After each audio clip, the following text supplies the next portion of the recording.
자, 이번 시간에는 이제 컴퓨터 사고의 개념에 대해서 좀 살펴보려고 합니다. 어, 세미무어 페이퍼드가 얘기한 내용이긴 하지만, 생각의 도구로서 컴퓨터를 자연스럽게 활용하며 이러한 환경의 구축에 따라 이루어지는 컴퓨터적인 사고 과정이 컴퓨터 사고의 개념이다. 이렇게 이제 얘기를 하고 있습니다.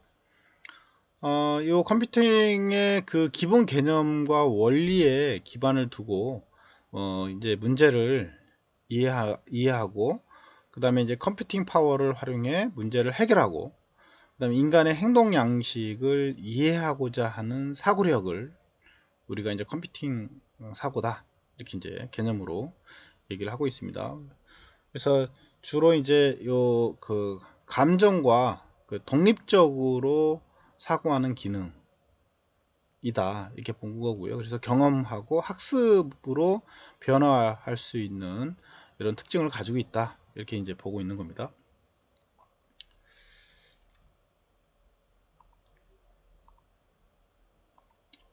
그래서 거기 책에 여러분들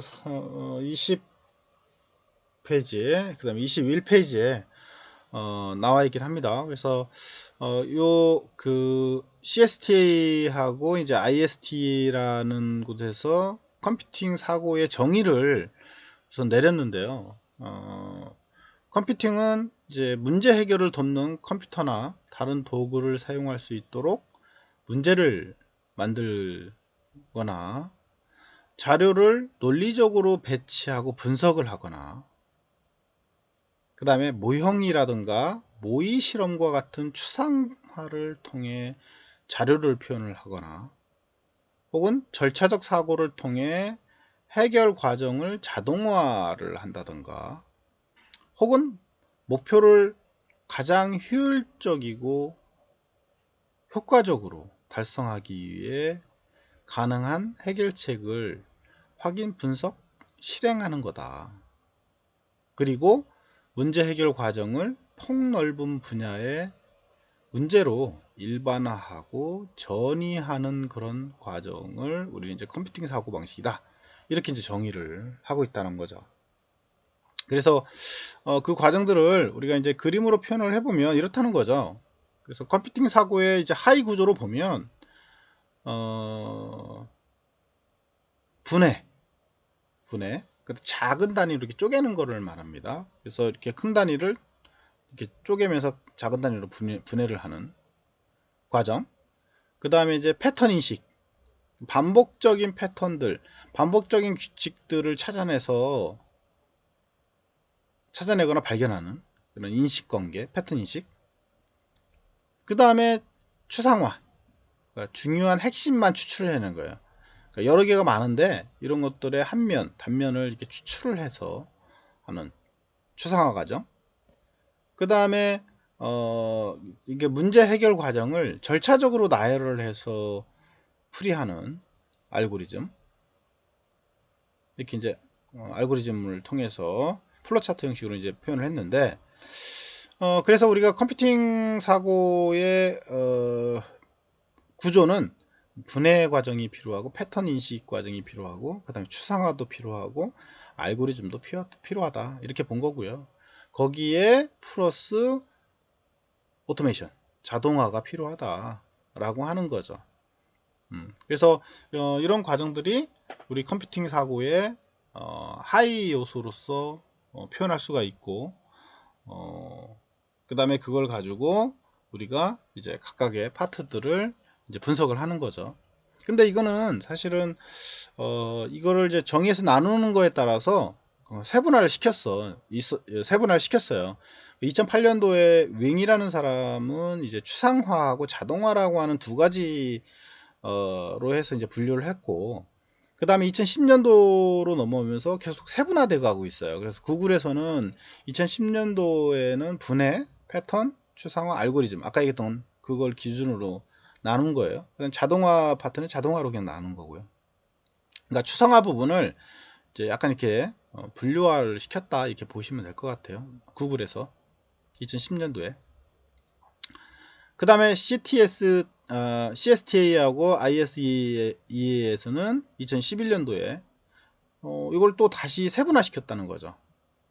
그래서 자료 수집, 자료 분석을 하고, 그 다음에 자료 제시를 하고, 그 다음에 문제 분해를 하고, 추상화를 또 시켰고요.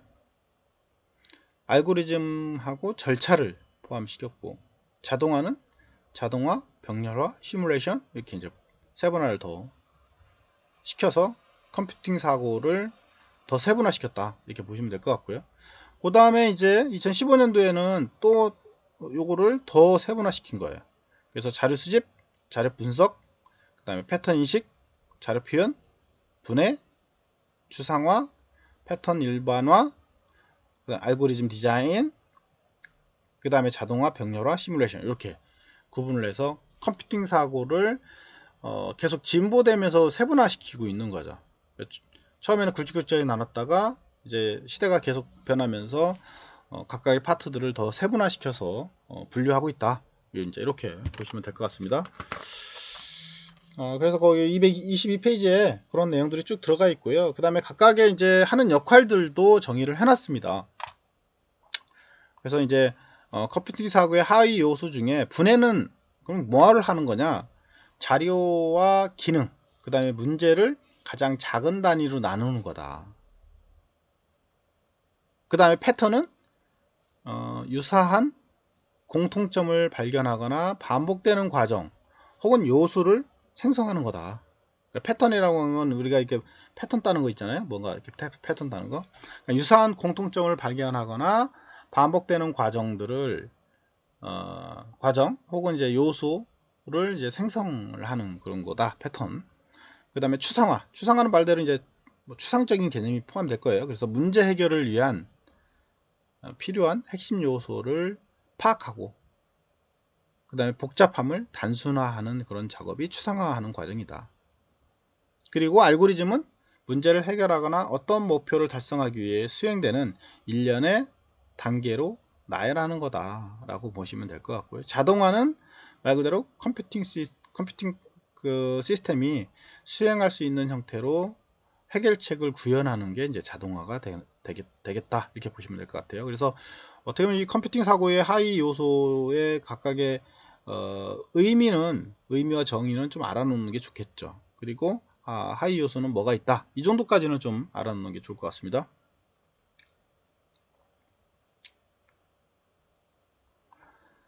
자, 그래서 컴퓨팅 사고의 하위 요소 중에 아까 얘기했던 이제 개념 컨셉은 순차, 반복, 조건, 연산, 데이터, 이벤트, 병렬 처리 이런 것들이 이제 포함이 될 거고요. 그 다음에 실습 같은 경우는 이제 그 시도 개선인데 테스팅, 디버깅, 그 다음에 재사용, 재조합, 추상화, 모듈화 이런 것들이 이제 포함이 될 거고, 관점으로 보면은 이제 표현이나 공유, 연결, 뭐 그냥 질문 이런 것들이 관점에 표함이 될 거고, 그래서 개념과 실습과 관점이 필요한데 그거를 컴퓨팅 사고로 조합을 시켜서 표현을 하더라 라고 하는 겁니다. 그래서 좀 더 세분화된 그런 내용이라고 보시면 될 것 같고요. 그래서 컴퓨팅 사고의 개념은 뭐다? 시퀀설, 반복, 이벤트, 병렬 처리, 조건, 연산 데이터 이런 것들이 컴퓨팅 사고의 구성 요소가 되는 거고요. 그 다음에 컴퓨팅 사고의 실습은 실험이나 반복, 그 다음에 테스팅, 디버깅, 그 다음에 재사용과 재구성, 추상화, 모듈화 뭐 이런 것들이 포함이 된다.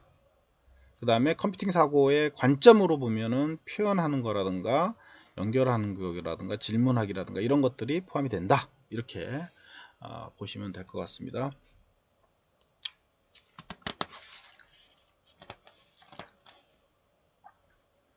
자, 그래서 거기 24페이지로 넘겨보면 24페이지에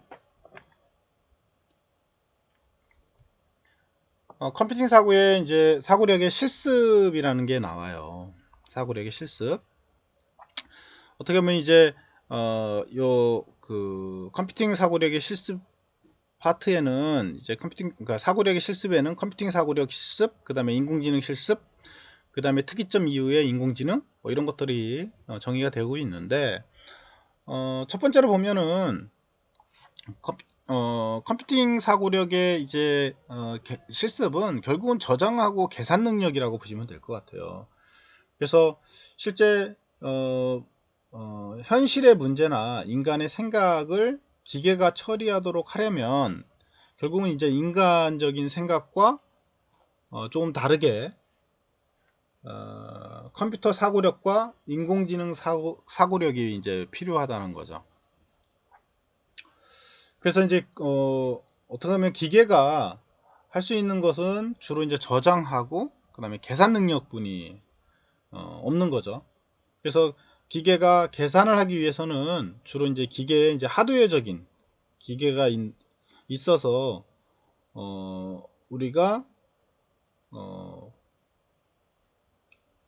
그 기계의 이제 하드웨어적인 부분을 가지고 처리하거나, 그 다음에 이제 알고리즘, 사고력이나 이런 것들은 알고리즘 소프트웨어적인 부분을 가지고 해결을 한다라고 하는 거죠.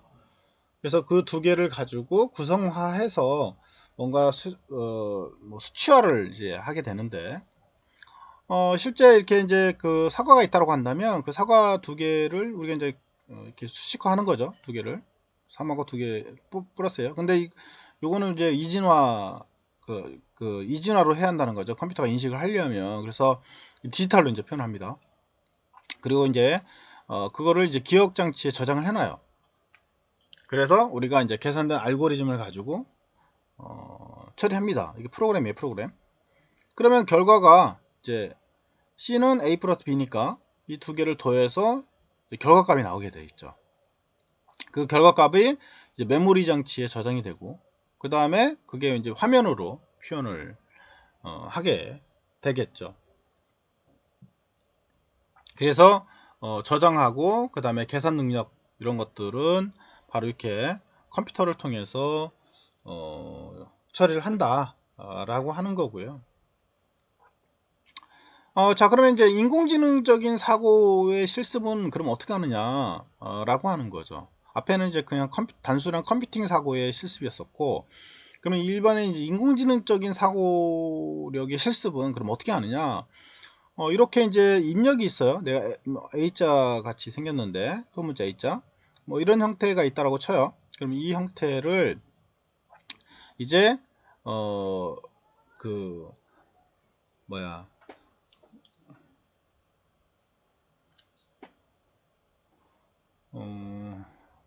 이와 같은 형태를 아주 많은 데이터베이스에서 일부분을 뽑아내고요. 그 일부분을 가지고 이렇게 이제 그 뭐냐 아주 큰 영역에서 조그만 영역으로 계속 분할을 해서 쪼갭니다. 그래서 요 쪼갠 내용을 가지고 내가 이제 더 정밀하게 분석을 해서 여기에 이제 신경망을 통해서 내가 이제 학습을 시키는 거죠. 그래서 얘 패턴이 어떤 형상이라고 하는 거에 값을 뽑아냅니다. 그래서 그 뽑아낸 값을 가지고 추론을 해내는 거를 우리가 이제 딥러닝 기술을 가지고 한다라고 보면 될 것 같고요. 딥러닝은 결국은 이미지의 일부 부분을 이렇게 이제 처리하는 과정이라고 보시면 될 것 같아요. 그래서 딥러닝을 가지고 이미지의 일부 처리를 하게 되고, 컴퓨터 처리를 하고, 그 다음에 그걸 가지고 이제 다층 신경망을 통해서 이제 분석을 하는 거죠. 학습을 하는 거예요, 학습을. 그래서 여기 다층이다 보니까 이거를 더 쪼개서 퍼세트론 단일 신경망으로 다시 분해를 해서 내가 원하는 그 출력을 얻어내게 되는 거라고 보시면 될 것 같아요. 그래서 이런 이제 신경망 구조를 가지고 이제 학습을 시켜서 중간에 내가 원하는 구조로 해서 아주 단순하게 뽑아내는 결과를 추론을 해내는 이런 과정이라고 보시면 될 것 같아요. 그래서 엄청나게 많은 영역에서 일부를 다 이렇게 매칭을 해서 내가 원하는 파트를 학습을 시켜서 뽑아내는 그런 추론을 해내는 이런 과정이라고 보시면 될 것 같습니다. 그래서 책의 25페이지 상단에 보면 그런 내용들이 나와요. 뭐라고 나왔냐면 컴퓨팅 기기와 일반 알고리즘으로 해결하기 이제 어렵고 복잡한 이런 것들은 주로 이제 우리 원하는 시간 내에 답을 이제 출력할 수가 없다라고 하는 거죠. 그래서 주로 이제 우리가 인공지능 알고리즘을 가지고 그 복잡도를 난이도가 높은 거를 점점 그 어려움을 해결을 해서 우리가 원하는 아주 간단한 그런 구조로 뽑아내는 거라고 이렇게 보시면 될 것 같고요. 그거를 이제 우리가 시각 처리를 해서 뇌를 기반으로 해서 이렇게 이제 뉴런을 통해서 전달하는 개념하고 비슷하다 이렇게 보시면 될 것 같아요. 그래서 우리가 신경망이라고 하는 거는 이런 뉴런을 기본 모델로 하고 있습니다.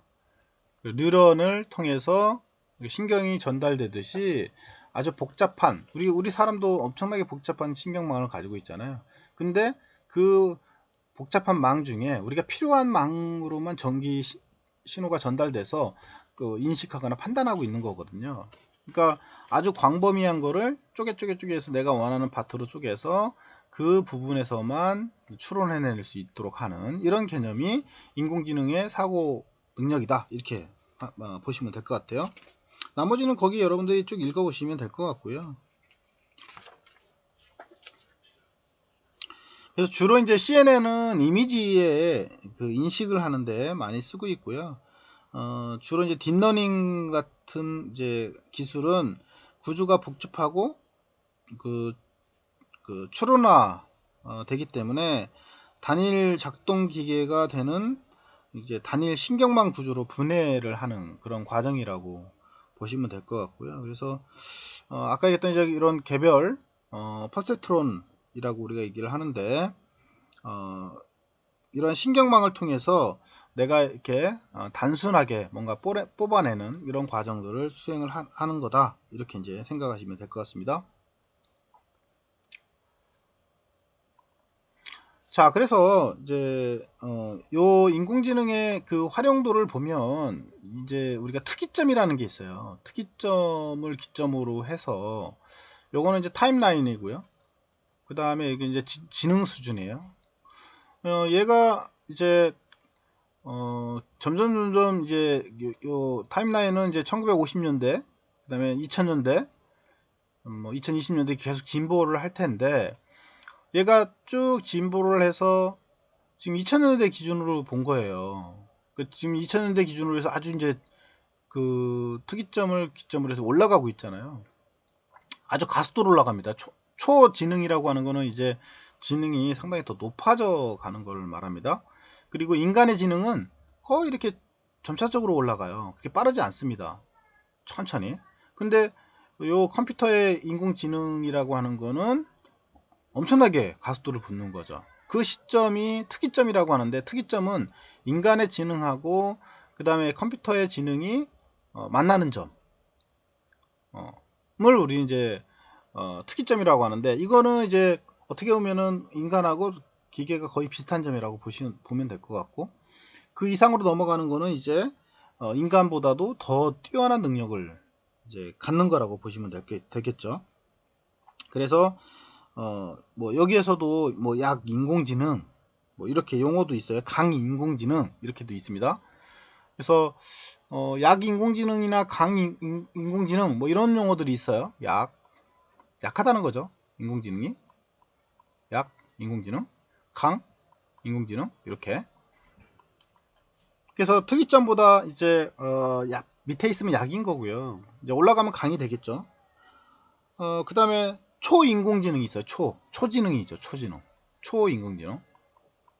강 다음에 초예요.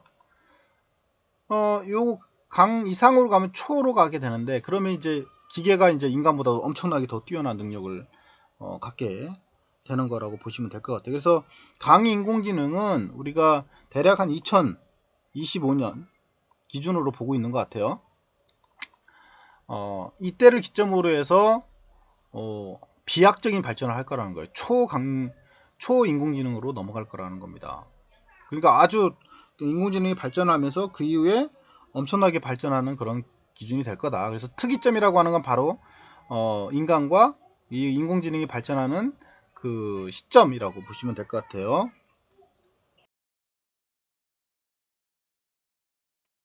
요 이제 우리가 앞으로 인공지능의 그 발전은 이 특이점 곡선을 가지고 생각을 하면 될 것 같고요. 그래서 2000년 기준으로 했겠지만 이제 한 2025년 기준으로 해서 이 특이점이 이제 강으로 넘어가서 이제 인공지능이 이렇게 아주 초인공지능으로 발전할 거다라고 하는 게 이제 예상이고요. 그렇게 진행을 하고 있습니다. 그래서 이제 모든 분야에서 인공지능을 뗄래야 뗄 수 없는 그런 구조가 된 것 같아요.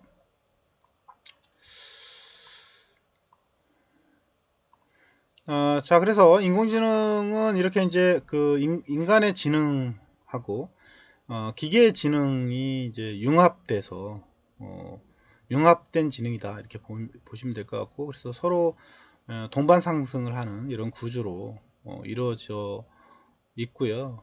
어떻게 보면은 이제 인간의 지능이 로봇 지능보다도 더 떨어질 수가 있어요, 잘못하면. 그러니까 이제 얘가 스스로 뭔가 판단하고 느끼게 되면 이제 사람과 같은 그런 더 능력을 갖게 되겠죠. 그래서 그거를 최대한 이제 윤리적으로 제한을 할 수 있는 그런 연구들이 좀 더 계속 필요하고요.